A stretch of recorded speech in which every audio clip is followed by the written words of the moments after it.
Assalamualaikum warahmatullahi wabarakatuh. Perkenalkan, nama saya Rifda Abdul Hasani dengan NIM R0212512065, yang dimana saya akan mempresentasikan karya tulis ilmiah saya yang berjudul Hubungan Posisi Tidur dan Keluhan Nyeri Leher serta Punggung pada Mahasiswa.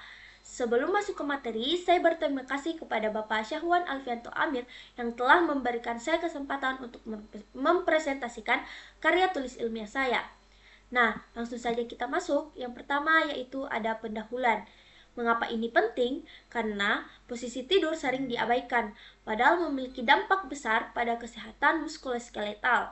Keluhan nyeri leher dan punggung semakin sering ditemukan pada mahasiswa. Prevalensi tinggi, nyeri punggung dilaporkan lebih dari 52% dan nyeri leher 47% pada mahasiswa. Posisi tidur yang tidak tepat dapat menimbulkan tekanan berlebihan struktur servikal dan lumbal. Nah, posisi tidur dan biomekanikal tulang belakang. Posisi yang pertama yaitu tidur tengkurap, yang atau biasa disebut sebagai pronasi.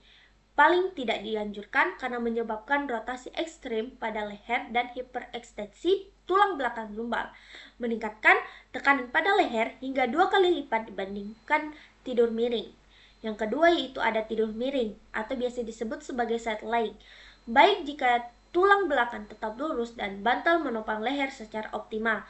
Tanpa dukungan bantal yang tepat, misal pada lutut, dapat menyebabkan rotasi panggul dan meningkatkan risiko nyeri punggung bawah.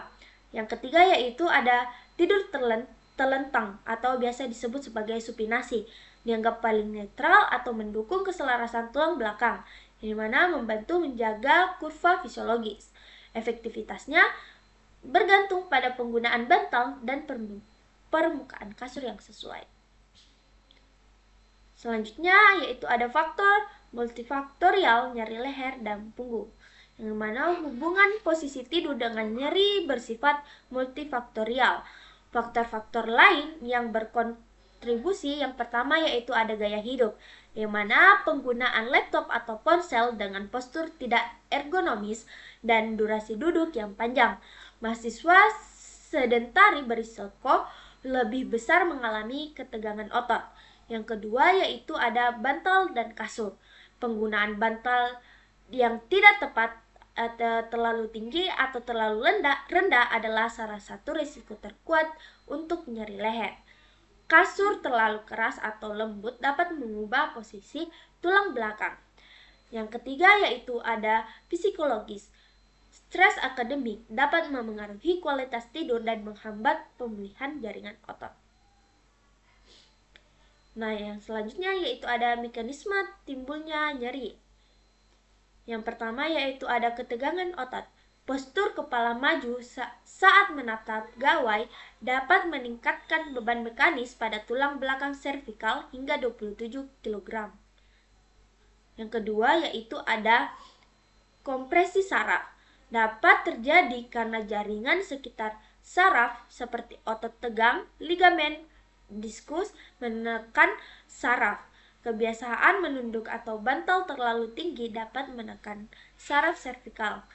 Yang ketiga yaitu ada punggung bawah. Durasi duduk lama lebih dari 6 jam per hari meningkatkan risiko nyeri punggung bawah terkait ketegangan otot.